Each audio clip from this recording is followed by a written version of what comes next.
বিক্রি হতে পারে না। কথা বলে ঠিক না বেঠিক? আপনি কেন বিক্রি হবেন? এখন আবার আরেকটা দল নামছে ইসকন। ইসকন নাম শুনেছেন আপনারা? শুনছেন? বাংলাদেশে কাজ করতেছে তারা। ইসকন এদের কাজ হলো মুসলমান নারীকে ধর্ষণ করা, শুধুই মাত্র ধর্ষণ করে এদের কাজ। মুসলমান নারীকে বিভিন্ন কথা বলবে আমি তোমার কাছে মুসলমান হব, তুমি আমার সাথে প্রেমে জড়ায় দাও, তুমি আমার সাথে বিবাহ করো। কয়েকদিন ব্যবহার করাবে, জিনা করার পর আর ছেড়ে দেবে। এটা ইসকনের কাজ। কোন ইমাম যদি ইসকনের বিরুদ্ধে কথা বলে তার নিরাপত্তা নাই। এই বাংলাদেশে ইসকনের বিরুদ্ধে কথা বলেছে, ইমাম সাহেবকে হত্যা করার চেষ্টা করেছে। শুধু তাই নয়, এই ইসকনের বিরুদ্ধে কথা বলেছে, ইমাম সাহেবের চাকরি চলে গেছে। ইমাম সাহেবকে ধমকি দিয়েছে, ইমাম সাহেব আপনি যদি ইসকনের বিরুদ্ধে কথা বলেন আমরা ধর্ষণ করব মুসলমান নারীকে, আমরা মুসলমান নারীকে নির্যাতন করব, মুসলমানকে বেঈমান মানব, সেটা আমাদের ব্যাপার। কোন ইমাম সাহেব, কোন আলেম, কোন মাহফিলে, কোন মসজিদে ইসকনের বিরুদ্ধে কথা বলতে পারবে না, এমন ধমকি তারা দিচ্ছে। শুধু তাই নয়, আমি বাস্তব প্রমাণ কথা বলতেছি। মাসখানেক আগে যশোর মাহফিল করতে গেছিলাম। যশোর মাহফিল যেখানে করতে গেছিলাম, জায়গার নাম হলো শাহপুর। ওটা যশোরে একদম পরে সদরের ভিতরে। আমাকে মাহফিলের ওঠার আগে কমিটির লোকজন বলতেছে, হুজুর ইসকনের বিরুদ্ধে কিছু কথা বলবেন। আমি বললাম ইসকনের বিরুদ্ধে বলবো, সমস্যা নাই। কয় হুজুর একটা ঘটনা শোনেন। আপনি যেখানে মাহফিল করতেছেন এই পাশে একটা মসজিদ, ইমাম সাহেব যখন মুসলমানদেরকে সুন্দর ভাষায় বুঝাইতেছে, আপনারা কি বলেন, আমাদের হক কথা বলার দায়িত্ব আছে না নাই? আমি যদি আজকে শুধু আপনাদেরকে গল্পই শুনে যাই, কিচ্ছা কাহিনী শুনে যাই, হাসরের মাঠে আমি মুক্তি হতে পারি, এই দুনিয়ার জমিনে আপনার কাছে মুক্তি হতে পারি, মওলানা হতে পারি, আমি একজন কোরআনের আলেম হতে পারি। আমি যদি শুধু মাত্র গল্প আর কিচ্ছা কাহিনী যদি শুনে যাই, হাসরের মাঠে আল্লাহ জিজ্ঞাসা করবে, এই মামুন তোরে আমি সময় দিয়েছিলাম, দয়া করে স্টেজে বসাইছিলাম, তুমি মুসলমানদের কি শিক্ষা দিয়েছো বলো, উত্তর দাও। আমি কি বলবো, শুধু লাইলি মজনুরের কাহিনী শুনেছি। আল্লাহ বলবে কোনো সমস্যা নেই, জাহান্নামে গিয়েও শোনা। কথা বলেন ঠিক নেবে? কথা জোরে বলেন। আমাকে বলতেছে, হুজুর এই যে আপনি যে মাহফিল করতেছেন পিছনেই মসজিদ, পিছনেই মসজিদ, মসজিদটা খুবই সুন্দর। ইমাম সাহেব বয়ান করতেছে, হ্যাঁ মুসলমান, ইসকন একটা দল যারা হিন্দুদের ভিতরে উগ্র মেজাজ, এদের সম্পর্ক ইহুদি এবং খ্রিস্টানদের সাথে। এদের টার্গেট হলো মুসলমান নারীকে ধর্ষণ করা এবং মুসলমানকে ধ্বংস করা। এর নিয়ে প্রচুর পরিমাণ কাজ করতেছে এবং ইসকন প্রচুর পরিমাণ কাজ করেও যাচ্ছে। ইমাম সাহেব যখন এই কথা বুঝাইতেছে, ওই মসজিদের ভিতরে এক মুসল্লি দাঁড়ায় বলতেছে, ইমাম সাহেব আপনি ইসকনের বিরুদ্ধে কোনো কথা বলতে পারবেন না। চুপ।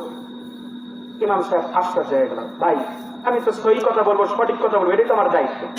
আরেক মুসল্লি দাঁড়ায় বলতেছে, হুজুর ঠিকই বলেছে, আপনি ইসকনের বিরুদ্ধে কথা বলতে পারবেন না। হুজুরের টেনশন, কি ব্যাপার, আরেকজন দাঁড়ালো কেন? পিছন দিকটা আরেকজন দাঁড়াইছে। এইভাবে দাঁড়াতে দাঁড়াতে 5 জন দাঁড়াইছে। কয়জন? হুজুর বলতেছে, হুজুর ইমাম সাহেব হক কথা বলার কারণে দেখেন মুসলমান যারা ইমামের পেছনে নামাজ পড়তেছে, মুসলমান যারা ইমাম সাহেবের পেছনে নামাজ পড়তেছে, তারা আজকে দেখেন হুজুর নামাজ পড়লে আর মুখে দাড়ি রাখলেই বোঝা যায় না এটা খ্রিস্টান না মুসলমান। বাস্তবে বোঝা লাগবে এই কোরআনের উপরে চলতেছে কিনা, এ নবীকে ভালোবাসে কিনা, এ সঠিকভাবে চলতেছে কিনা, তাহলেই সেই মুসলমান। মুসলমানের ঘরে জন্ম নিলেই কোনোদিন মুসলমান হয় না। কথা বলেন ঠিক না বেঠিক? তুমি মুসলমানের ঘরে জন্ম নিছেই তুই মুসলমান। তুমি এত সোজা, তোমার জন্ম মুসলমান। তোমাকে যদি জিজ্ঞাসা করা হয় নাম কি, তোমার নাম সুন্দরভাবে বলবা আব্দুল্লাহ। তোমার বাবার নাম কি, তুমি সুন্দরভাবে বলবা আব্দুল করিম। তোমার দাদার নাম কি, তুমি সুন্দরভাবে বলবা আব্দুর রহিম। তার দাদার নাম কি, তুমি সুন্দরভাবে বলবা আব্দুল গফফার। খুবই সুন্দর। তোমার সন্তানের নাম কি, তুমি সুন্দরভাবে বলবা আব্দুর রহিম। সুন্দরভাবে বলবা। নামেও তুমি মুসলমান না, তোমার কাজে মুসলমান হতে হবে। কাজে যদি তুমি মুসলমান হও, বাস্তবে তুমি মুসলমান। কথা বলে ঠিক না বেঠিক? তাফসীরের কিতাবের ভিতরে লেখা আছে, কোরআনের স্পষ্ট আয়াত আছে, স্পষ্ট আয়াত। আমি কোন হাদিস বলতেছি না, জাল হাদিস বলতেছি কিচ্ছুই না। রাসূলের পিছনে নামাজ পড়েছে যার নাম আব্দুল্লাহ। এ ছিল সমস্ত মুনাফিকদের সরদার। রাসূলকে এমন জ্বালান জ্বালাইছে, এমন কষ্ট দিয়েছে এই আব্দুল্লাহ। নাম সুন্দর না খারাপ? কথা বলেন, সবাই বলেন। নাম সুন্দর। রাসূলের পিছনে নামাজ পড়তো, জুব্বা গায়ে নামাজ পড়তো। টুপি পরে নামাজ পড়তো, রসুলের একদম বড় বড় দাঁড়ায়। কিন্তু এই লোকটা এমন কষ্ট দেওয়া দিচ্ছে রসুলকে, যে পরিমাণ কষ্ট আর কেউ দেয়। আহা, মুনাফিকের কষ্ট রসুলের কলিজায় গিয়ে লাগছে। কথা বলেন ঠিক না? মুসলমান ভাইরা আমার, এই রইসুল মুনাফিকিন সমস্ত মুনাফিকদের লিডার, সমস্ত মুনাফিকদের চেয়ারম্যান, রসুলের পিছনে নামাজ পড়তো, রসুলের মতন সুন্নতি জামা পড়তো। রসুল যেরকম জামা পড়তে বলছে তেমনই জামা ছিল, রসুল যেমন পাগড়ি পড়তে বলছে তেমনই মাথায় পাগড়ি ছিল, রসুল যেমন টুপি পড়তে বলছে এই মুনাফিকের লিডার তার তেমনই টুপি ছিল। কিন্তু মুসলমান শুধু সাধারণ কোন মুনাফিক না, মুনাফিকের একদম লিডার চেয়ারম্যান ছিল, সব ঠিক ছিল। কিন্তু আল্লাহ পাক দয়া করে তার কপালে ঈমান রাখে নাই। এরই আবার সন্তান ছিল, সন্তানের নাম আব্দুল্লাহ। বলেন আল্লাহু আকবার। সন্তান আল্লাহ পাক ঈমান দান করেছেন, সন্তান এক পর্যায়ে ঈমান নিয়ে চলে আসছে। বাবার নামও আব্দুল্লাহ, সন্তানের নামও আব্দুল্লাহ। একদিন আল্লাহ পাক রব্বুল আলামিন মুনাফিকের সরদারকে নিয়ে গেছে, দুনিয়ার জমিন থেকে নিয়ে গেছে, মৃত্যুবরণ করছে। সন্তান আব্দুল্লাহ দৌড়ায় নবীর দরবারে চলে আসে। নবীর দরবারে আসার পর নবীকে ডাক দিছে, ওগো নবীজি, আমার বাবা দুনিয়ার জমিন থেকে চলে গেছে। ওগো নবীজি, আমি তো আপনার সাহাবী, আমি বড় আপনাকে মহাব্বত করি, ভালোবাসি, আমি ভালো করেই জানি আমার আব্বা ইন্তেকাল করছে, দুনিয়ার জমিন থেকে চলে গেছে। গো নবীজি, আপনারে আমার বাবা এমন কষ্ট দেওয়া দিয়েছে, যেই কষ্টগুলো আপনার কলিজায় গিয়ে লাগছে গো নবী। তবে সে তো আমার পিতা, সে আমার বাবা, আমি তার সন্তান। গো নবীজি, আপনার কাছে একটা আবদার জানাই গো নবীজি। নবী বললেন, আব্দুল্লাহ কি আবদার জানাও? সাহাবা বলতেছে, ওগো নবীজি, আমার আব্বা আপনাকে যতই কষ্ট দেখ না কেন, আমার একটা আশা, দয়া করে মেহেরবানি করে আমার আব্বার জানাজার নামাজটা একটু আপনি পড়াইবেন। নবী গো, আপনি রহমাতুল লিল আলামিন, আপনি যদি আমার বাবার জানাজার নামাজ পড়ান, আল্লাহ হয়তো আমার আব্বারে মাফ করে দিতে পারে। নবী আলাইহিস সালাতু ওয়াস সালাম নরম মনের মানুষ ছিলেন। আমার নবী বড় নরম মনের মানুষ। আব্দুলের রাগ দিয়ে কয়, আব্দুল্লাহ, কথা দিচ্ছি, কথা দিলাম, তোমার বাবার জানাজার নামাজ পড়াবো। কথাটা শুনতে আব্দুল্লাহ অত্যন্ত আশ্চর্য হয়ে গেছে, খুব খুশি হয়ে গেছে, দৌড়ানো শুরু করে দিয়েছে। নবী তাকে ডাক দিয়েছে, আব্দুল্লাহ শোনো। আব্দুল্লাহ আবার চলে আসছে। নবী কি ব্যাপার, ডাক দিলেন কেন? নবী বলতেছে, আব্দুল্লাহ কেন দাঁড়াও, একটু অপেক্ষা করো, আমি একটু ঘরের ভিতরে যাই রে আব্দুল্লাহ। নবী আলাইহিস সালাতু ওয়াস সালাম ঘরের ভিতরে ঢুকলেন। ঘরের ভিতর থেকে বাইরে এসে বলতেছে, আব্দুল্লাহ, আমি তোমাকে একটা জামা দিতেছি, এই জামাটা আমি নবীজি পড়তাম, এই জামাটা আমি নবীজি পড়তাম, আমি তোমাকে দিতেছি। তোমার আব্বারে দুনিয়ার সাধারণ কোন কাপড়ের কাপড় পরাইবা না, আমি নবী আলাইহিস সালাতু ওয়াস সালামের জামা দিয়ে তোমার আব্বারে কাপড়ের কাপড় দান করবা। তোমার আব্বারে সাধারণ কোন কাপড়ের কাপড় পরাইবা না, আমার জামাটাই তোমার আব্বারে কাপড়ের কাপড় হিসেবে ব্যবহার করবা রে আব্দুল্লাহ। আব্দুল্লাহ আরো খুশি, নবী জানাজার নামাজ পড়াইবে আর আমার আব্বারে নবীজির জামা পরাইয়া কবরের ভিতরে রাখবো। সন্তান বড়ই খুশি।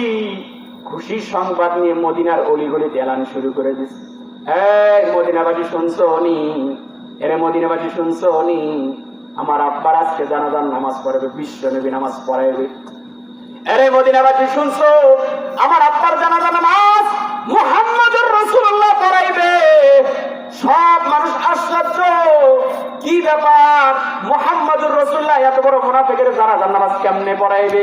এ তো মুনাফিক, কোরআনের দুশমন, রাসূলের দুশমন, আল্লাহর দুশমন, ইসলামের দুশমন, সাহাবায়ে কেরামের দুশমন, দ্বীনের দুশমন, সব কিছুর দুশমন। এরপরও নবীজি কেমনে লোকটার জানাজার নামাজ পড়াবে? সাহাবারাও আশ্চর্য হয়ে গেছে। আব্দুল্লাহ ডাক দিয়ে বলতেছে, শুধু তাই না, জানাজার নামাজ পড়াবে এতটুকু না, আমার আব্বারে সাধারণ কোন কাপড়ের কাপড়টা চাইবো না, যেই জামাটা নবীজি পরতেন, যেই জামাটা নবীজি ব্যবহার করতেন, এই জামাটা আমার আব্বারে পরাইয়া আমার আব্বারে শেষ বিদায় দিয়ে দেব। সাহাবায়ে কেরাম আরো আশ্চর্য, নবীজির জামা কেন পরবে? সাদা কাপড়ের কাপড় না পরাইয়া নবীজির জামা কেন পরাইয়া শেষ বিদায় দেবে? মুনাফিকের লিডার কেন এরকম সৌভাগ্য?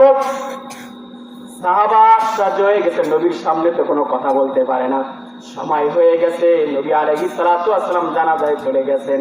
সব সাহাবায়ে দাঁড়ায় গেছেন, মুনাফিকের সরদারের জানাজার খাট নিয়ে আসা হয়েছে, নবীজির সামনে চলে গেছেন, জানাজার সামনে দাঁড়াইছেন। নবী এখন জানাজার নামাজ পড়াইবেন। সাহাবায়ে কেরামদেরকে বললেন, তোমরা কাতারগুলো সোজা করে নাও। সব সাহাবায়ে কেরাম কাতার সোজা করলেন। নবী আলাইহিস সালাতু ওয়াস সালাম আল্লাহু আকবার বলে জানাজার নামাজ শুরু করলেন। এক পর্যায়ে যখন সালাম ফিরে এলেন, আসসালামু আলাইকুম ওয়া রাহমাতুল্লাহ, আসসালামু আলাইকুম ওয়া রাহমাতুল্লাহ, জানাজার নামাজ শেষ, সালাম ফিরাইছেন। ওই টাইমে আল্লাহ তাআলা জিবরাইলকে পাঠায় দিয়েছে। জিবরাইলকে পাঠায় দিয়ে বলতেছে, রে জিবরাইল, তুমি আমার বন্ধুরে বলে দাও, সবচেয়ে বড় জানাজার নামাজ, সবচেয়ে বড় মুনাফিক লিডারের জানাজার নামাজ আমার নবী পড়াইছে। আমি নবীরে বড় ভালোবাসি, নবীরে বড় মহাব্বত করি। ও নবীরে জানায়া দাও, ওই জানাজার নামাজ যদি নবী যদি আবার 70 বার পড়ায়, ওই মুনাফিক সম্পর্কে যদি আমি মালিকের কাছে যদি হাজার হাজার বার যদি ওই মুনাফিকের ব্যাপারে যদি নবীও যদি মাফ চায়, আমি মালিকের ঘোষণা, আমি কোন মুনাফিকরে মাফ করব না। ও নবীজি, আমি মালিকের ওয়াদা কোন হিন্দুরে কোনোদিন মাফ করব না, কোন ইহুদিরে কোনোদিন মাফ করব না, কোনোদিন খ্রিস্টানরে কোনোদিন মাফ করব না, কোন মুরতাদরে মাফ করব না।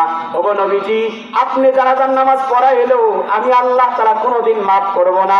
এরে মুসলমান, আপনার অর্থ থাকতে পারে, টাকা থাকতে পারে, ক্ষমতা থাকতে পারে, আপনার ক্ষমতার জোরে বিশাল বড় ইমাম সাহেব মক্কা থেকে নিয়ে আসছেন, অনেক জানাজার নামাজের লোক হয়ে গেছে, কিন্তু আপনি মুনাফিক, কোরআন মানেন নাই। মুসলমানের ঘরে জন্ম আপনার কি? ভালো করে শুনে রাখেন, পরিষ্কার ভাষায় বলে দিতেছি। নবীজি যেই জানাজার নামাজ পড়ানোর পর আল্লাহ যেহেতু মুনাফিকরে কোনোদিন মাফ করবে না ঘোষণা করেছেন, যত বড় আলেম, কোন মুনাফিক, কোন হিন্দু, কোন খ্রিস্টান, যেই মুসলমানের ঘরে জন্ম নিয়েছে কিন্তু কাদিয়ানি, মুসলমানের ঘরে জন্ম নিয়েছে কিন্তু ইহুদির দালালি করে, মুসলমানের ঘরে জন্ম নিয়েছে কিন্তু খ্রিস্টানের দালালি করে, খোদার কসম করে বলতে চায়, যত বড় আলেম জানাজার নামাজ পড়াক না কেন আল্লাহ মাফ করবে। জোরে বলেন, করবে। যতই বড় আলেম নামাজ পড়াক, যত সুন্দর করে কবর দেওয়া হোক, সুন্নত তরিকাও যদি দেওয়া হয়, সুন্নত তরিকাও যদি গোসল দেওয়া হয়, মালিক আগেই জানায় দিয়েছেন নবীজি, যতই কিছু করা হোক না কেন, নামে মুসলমান রে আমি আল্লাহ তাআলা কোনোদিন মাফ করব না। এজন্য তুমি মুসলমান হও, খাঁটি মুসলমান হও। মুসলমানের ঘরে জন্ম নিয়ে তুমি ইহুদির দালালি কেমনে করো? মুসলমানের ঘরে জন্ম নিয়ে হিন্দুদের কেন দালালি করো? মুসলমানের ঘরে জন্ম নিয়ে খ্রিস্টানদের কেন দালালি করো? মুসলমানের ঘরে জন্ম নিয়ে কাদিয়ানীদের কেন দালালি করো? কথা বলেন ঠিক না বেশি? হাই হাই হাই, আশ্চর্য ব্যাপার। মুসলমানের ঘরে জন্ম, কথা বলে কাদিয়ানী সম্পর্কে, যে কাদিয়ানীরা হক। নাউজুবিল্লাহ বলেন। কাদিয়ানী কাফের, আপনি বললেও কাফের, না বললেও কাফের। কথা বলেন ঠিক না নাকি? আপনি যদি সারা দিন বলেন হুজুর কাদিয়ানী কাফের না, একটা সঠিক একদম পরিষ্কার মূর্তি হিসেবে একটা মাসালা দিচ্ছি, কাদিয়ানী পুরা কাফের। এই কাদিয়ানীর সাথে যারা মহব্বতের সাথে সম্পর্ক রাখবে, ভালোবাসার সাথে যারা এদের সম্পর্ক রাখবে, সামর্থ্য হিসেবে যারা সম্পর্ক রাখবে, এই জেল থেকে বুঝবে কাদিয়ানীরা হক মনে করবে, সেই লোকটা যত বড়ই পাক্কা মুসলমান হোক না কেন, সেও কাদিয়ানী। কথা বলে ঠিক নেবে।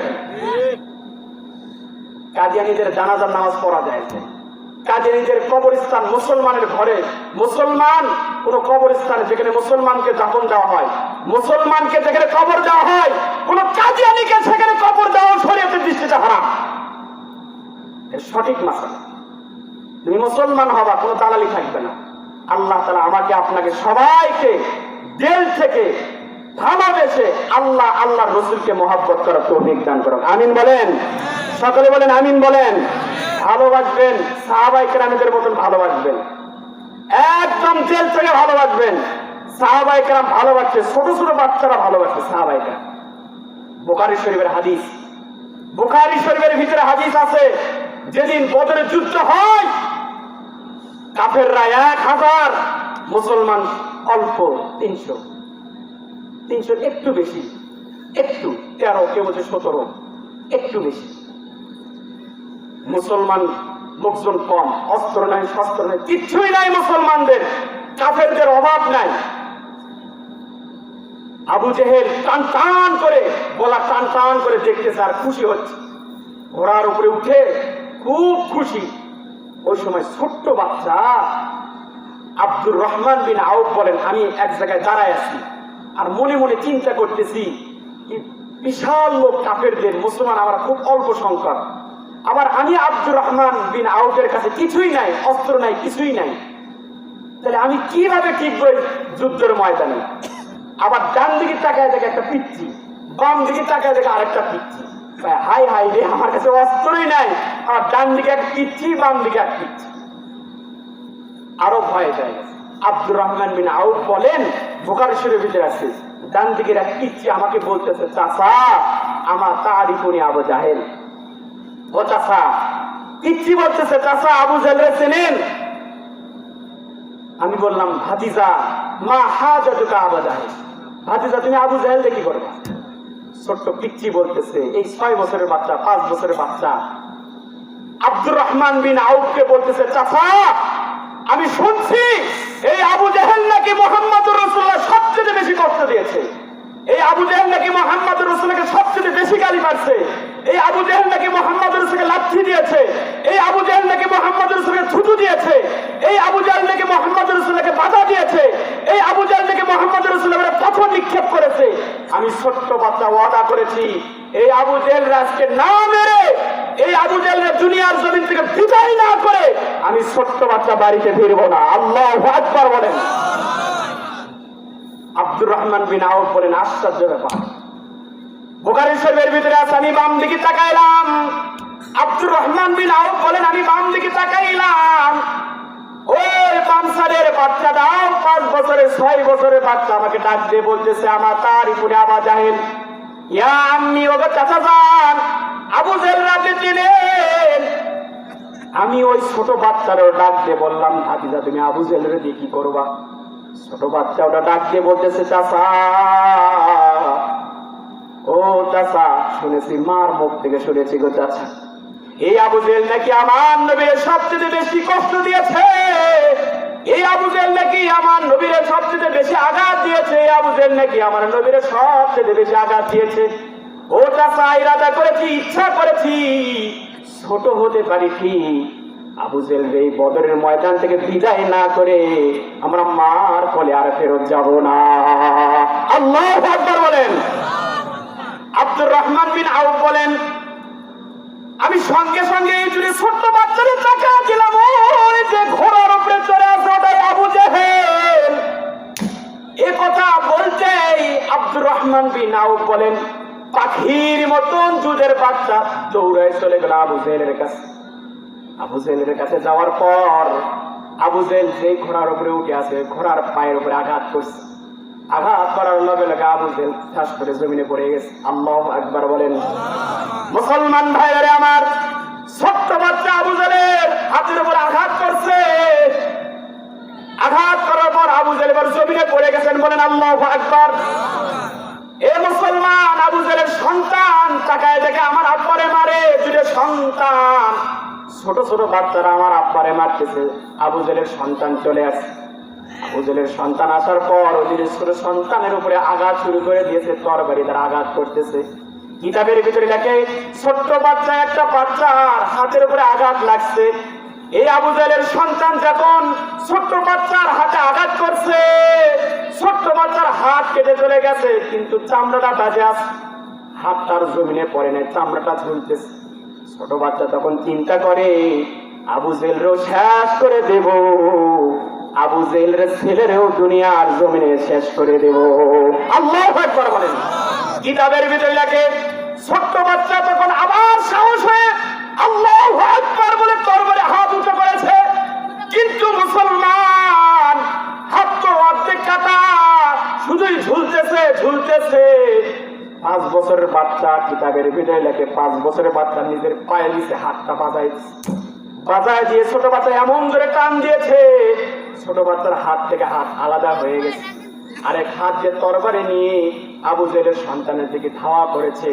আবু জেহেল সন্তান তাকায় দেখে এই ছোট বাচ্চার সামনে টিকা সম্ভব নয়, এই ছোট বাচ্চার ইমানি শক্তি বড়। আবু জেহেলের সন্তান ওখান থেকে দৌড় দিয়েছে, ছোট্ট বাচ্চা ওই আবু জেহেলের দুনিয়ার জমিন থেকে বিদায় করে দিয়েছে। আল্লাহু আকবার বলেন।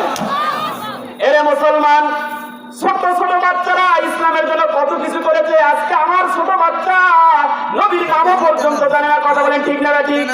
ছোট বাচ্চার কথা বাদি দিলাম, ছোট বাচ্চা যারা বুড়া বয়স হয়ে গেছে 80 বছর 90 বছর, যদি জিজ্ঞাসা করা হয় চাচা বলেন তো দেখি আপনার নবীর নাম কি, বলে আমার নবীর নাম হলো শেখ মুজিবুর রহমান। নাউজুবিল্লাহ বলেন। ওগো চাচা আপনার নবীর নাম কি শেখ মুজিবুর রহমান নি? আমার নবীর নাম শেখ মুজিবুর রহমান। ও মনে করছে এই দেশের মধ্যে বিশাল হয়তো কাজ করছে, সেজন্য সেই মুরাই নবী। নাউজুবিল্লাহ করে বলেন। এখন মুসলমান, আমি ইমাম সাহেব মুসলিমে জিজ্ঞাসা করছি চাচা 70 বছর হায়াত হয়ে গেল, 60 বছর হায়াত হয়ে গেল, বলেন যদি আপনার নবীর নাম কি? আমাকে বলতেছে আমার নবীর নাম সাল্লাল্লাহু আলাইহি ওয়াসাল্লাম। আমি বললাম চাচা এটা তো আমাদের নবীর নাম না, এটা হলো দুরূদ শরীফ। আরেকজনের জিজ্ঞাসা করলাম চাচা একটু নবীর নাম বলেন তো দেখি। আমাকে বলতেছে হুজুর আমাদের নবীর নাম হযরত সাল্লাল্লাহু আলাইহি ওয়াসাল্লাম। আমি বললাম এটাও তো হলো না। তখন বলতেছে হুজুর, মুরব্বী মানুষ বলতেছে হুজুর শরম লাগে, আপনি তো আমার ছেলের বয়সে, হুজুর একটু বলে দিবেন নি আমাদের নবীর নাম কি? তখন আমি বললাম চাচা গো 70 বছর হায়াত হয়ে গেল, সব চিনলেন। এই চাচা কিন্তু জমি জমা খুব ভালো বোঝে, জমি জমার কোথায় কোন কোনায় কোন জায়গা পাবে চাচা কিন্তু খুবই ভালো বোঝে। কথা বলেন ঠিক না বেঠিক? এই চাচা কিন্তু সিয়াজ বোঝে, ইমার বোঝে, এই চাচা কিন্তু খতিয়ান বোঝে, এই চাচা কিন্তু মৌজা বোঝে, এই চাচা দলিল বোঝে, এই চাচা ভাইবা দলিল বোঝে, সব বোঝে কিন্তু নবীর নাম বোঝে না। আছে না নাই? ও চাচা সব বুঝলা, তুমি নবীরে কেন বুঝলা না? চাচা তুমি সব বুঝলা, কোরআন কেন বুঝলা না? ও চাচা তুমি সব করলা। আমার একটা মুসল্লি আছে, মুসল্লি একদিন বয়ান করতেছিলাম, চাচা তুমি সব বুঝলা, কোরআন তো কোনোদিন ধরলা না। নামাজ শেষ করার পর বারান্দায় মুসল্লিরা চোখে পানি নিয়ে সব মুসল্লি চলে যাওয়ার পর আমি সেই দিন মসজিদের থেকে সর্বশেষ যাইতেছিলাম। হঠাৎ করে বারান্দার থেকে আমাকে মুসল্লি সালাম দিয়ে বলতেছে হুজুর আসসালামু আলাইকুম। হুজুর কেমন আছেন হুজুর? আমি বললাম ভালো আছি। কি ব্যাপার চাচা আপনি যান নাই কেন? বলতেছে হুজুর সত্য কথা বলতে আমার বয়স 65 বছর হয়ে গেছে, জন্ম থেকে নিয়ে আজও পর্যন্ত কোনোদিন মহাগ্রন্থ আল কোরআন ধরিও নেই গো হুজুর। পড়ার তো দূরের কথা, কোনোদিন ধরেও দেখি নাই গো হুজুর। ও গো হুজুর ওয়াদা দিচ্ছি, ওয়াদা দিলাম আল্লাহ তাআলা আমাকে যতদিন বেঁচে রাখবে, আমাকে যতদিন বেঁচে রাখবে দৈনন্দিন আমি মহাগ্রন্থ আল কোরআন শিখতেই থাকবো। আল্লাহু আকবার বলেন। এরে মুসলমান, বহু মুসলমান আছে নবীর নামও জানে না, কালিমাও পড়তে পারে না। বহু মুসলমান আছে, আছে না নাই? মন খারাপ করতেছেন? বহু মুসলমান আছে। আমরা বগুড়ার মানুষ, সিরাজগঞ্জের মানুষ। বগুড়ার মানুষের ভাষায় একটু সমস্যা আছে, র করতে পারে না, অ হয়ে যায়। বাপের নাম রাখছে রফিকুল, অফিকুল হয় না। কথা বলেন। বাপের নাম রাখছে রাশেদুল, আশেদুল, র না কয় আশেদুল কয়। যাবা কোথায়? তো অঙ্কুর যাবো। অঙ্কুরকে রনা রংপুর। কি বলেন আপনার? রংপুর না অঙ্কুর? কথা বলেন। যাবা তুমি কোথায়? আমাদের বগুড়ার মানুষ আমরা বলি, বগুড়া মানুষ, আমার বাড়ি তো বগুড়াই, আমরাই বলি যে যাবো অঙ্কুর। আমি যখন রংপুরে মাহফিল করতে যেতাম, গ্রামের মানুষ অনেক সময় জিজ্ঞাসা করে যাবেন কোথায়? আমি রংপুর। অঙ্কুর এত দূর যাবেন? আমি অঙ্কুর যাবো না, আমি রংপুর যাবো। আবার দেখবেন কালিমার ভিতরে, কালিমা তৈবার ভিতরে র আছে একটা, আমাদের নবীর নাম মুহাম্মাদুর রাসূলুল্লাহ। আছে না নাই? আমি বগুড়ার মানুষের জিগাই বলো তো দেখি কয় মুহাম্মাদুর রাসূলুল্লাহ। কি করে? এই জায়গাও ভেজাল করে। ভাই মুহাম্মাদুর রাসূলুল্লাহ লা ইলাহা ইল্লাল্লাহ লা ইলাহা ইল্লাল্লাহ। আল্লাহু আকবার বলেন। মুহাম্মাদুর রাসূলুল্লাহ। এরে যুবক ভাই, আজকে তুমি নবীরে মহাব্বত করো না, নবীরে তুমি ভালোবাসো না, নবীরে তুমি মহাব্বত করো না, নবীরে তুমি নাম জানো না। ও 1300 বছর আগের ইতিহাস তাকায় দেখো, ছোট ছোট বাচ্চারা নবীকে মহাব্বত করেছেন। আল্লাহু আকবার বলেন, জোরে বলেন। সোয়ারুম মিন হায়াতি সাহাবার ভিতরে আমি নিজে পড়েছি, আমার ছাত্রকে পড়াইছি, কিতাবের ভিতরে পড়েছি, ইতিহাসের ভিতরে পড়েছি। ছোট্ট একটা বাচ্চা যার নাম আনাস রাদিয়াল্লাহু তাআলা আনহু। এই আনাস রাদিয়াল্লাহু তাআলা আনহু বাবা ইন্তেকাল করছে। মা তার সন্তানদের দুধ খাওয়ানোর পর থেকে যখন কথা ফোটে ওই সময় থেকে শোনাইতেছে, সন্তান একজন নবী আসবে যার জন্ম হবে মক্কায়, একজন নবী আসবে যার বাবার নাম হবে আব্দুল্লাহ, যার বাবার দাদার নাম হবে আব্দুল মুত্তালিব, যার মার নাম হবে আমিনা, দুধ মা হবে হালিমা। এ সন্তান, এই নবী নির্যাতন সহ্য করে, এই নবী কোরআনের জন্য, দ্বীনের জন্য, ইসলামের জন্য একদিন বাড়ি ঘর সব ছেড়ে মদিনায় চলে আসবে। বাচ্চারে শোনাইতো একদিন বাচ্চারে শোনাইতেছে। ওই বাচ্চা আনাস রাদিয়াল্লাহু তাআলা আনহু মারে বলতেছে, মা ওই নবী কবে মদিনায় আসবে? ওই নবীর একটু দেখবো গো মা। ও মা, ওই নবী কবে আসবে একটু দেখবো। সন্তান বেকুল হয়ে গেছে নবীকে দেখার জন্য। মা বলতেছে, সন্তান অপেক্ষা কর, অপেক্ষা কর, একদিন নবী মক্কায় থেকে মদিনায় চলে আসবে। সন্তান অপেক্ষায় থাকে। হঠাৎ করে মদিনার ভিতরে একদিন আওয়াজ শুরু হয়ে গেছে, পয়গম্বর মদিনার ভিতরে ঢুকে পড়ছে। বলেন আল্লাহু আকবার। এই আওয়াজটা ছোট বাচ্চা যখন শুনছে দৌড়ায় মার কাছে গিয়ে বলে, মা গো পোশাক পরায়া দাও, টুপি পরায়া দাও, মা গো নবীর একটু দেখতে যাব, চলো না নবীর একটু দেখতে যাও। আল্লাহু আকবার বলেন। মা বলতেছে, আমি ছোট্ট বাচ্চা কোলে করে নিয়ে আমি নবীর দরবারে চলে গেলাম। কিন্তু নবী যখন মদিনায় ঢুকছে শত শত মানুষ নবীকে দেখার জন্য ভিড় জমায়ে গেছে, নবীর চেহারা দেখার জন্য ভিড় জমাইছে। আমি মহিলা মানুষ একটু দূরে দাঁড়াইলাম, ছোট্ট বাচ্চারে নিয়ে দাঁড়ায় আছি। ছোট্ট বাচ্চার মানে না, বলতেছে, মা নবীরে কখন দেখাইবা? মা বলতেছে, সন্তান অপেক্ষা কর, সন্তান অপেক্ষা কর, নবীরে করে দেখাইবো, একটু ভিড় কমায়া যাক। আমি মহিলা মানুষ, ভিড়ের ভিতরে তো ঢুকতে পারি না রে সন্তান, একটু অপেক্ষা কর, একটু অপেক্ষা কর। সন্তান আর মানে না, মা তুমি কখন দেখাইবা? মা বলতেছে, এক পর্যায়ে ভিড় চলে গেল।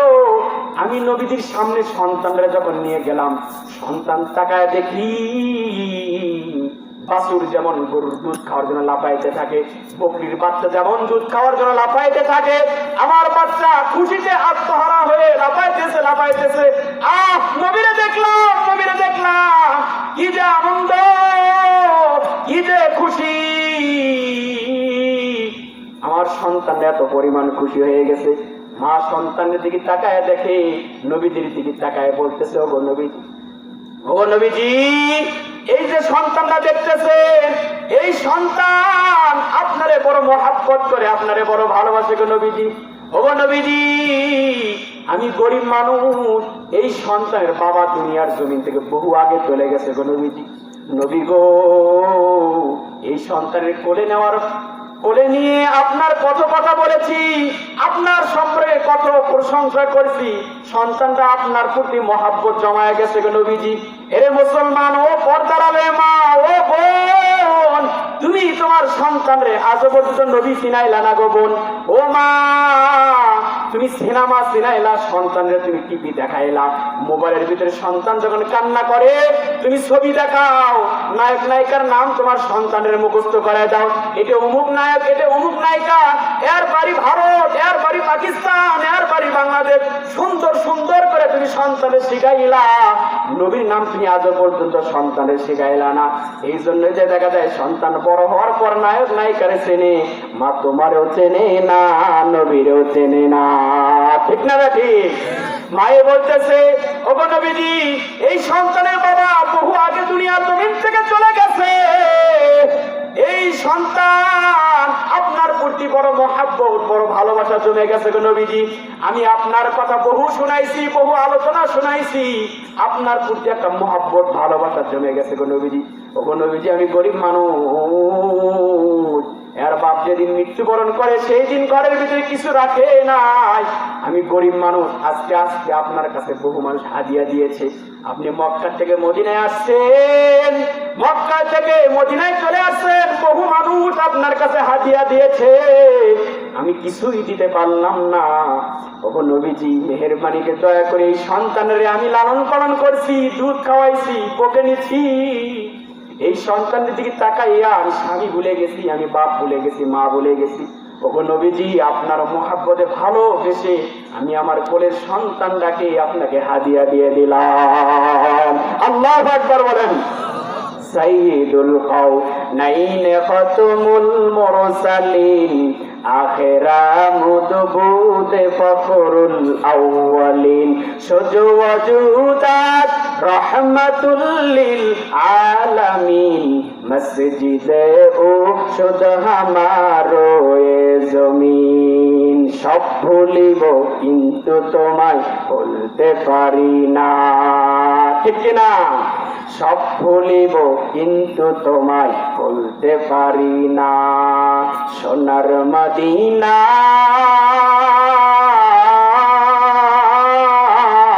সব ভুলিব কিন্তু তোমায় বলতে পারি না। আল্লাহু আকবার বলেন। এই জন্য মা বোনদেরকে বলি, বুড়া বাবাদেরকে বলি, যা কিছু করেন না কেন আল্লাহ আর আল্লাহর নবীকে সবচেয়ে বেশি মহব্বত করেন। পারবেন না ইনশাআল্লাহ? পারবেন না ইনশাআল্লাহ? মা বোনদেরকেও বলি, যা কিছু করেন না কেন আল্লাহ আর আল্লাহর রাসূলের ব্যাপারে আপনার কোনো কথা থাকা যাবে? কথা বলেন, কোনো কথা থাকা যাবে না। তাহলে আপনি খাঁটি মুসলমান, খাঁটি ইমানদার। কবরে যাবেন শান্তি, হাসরে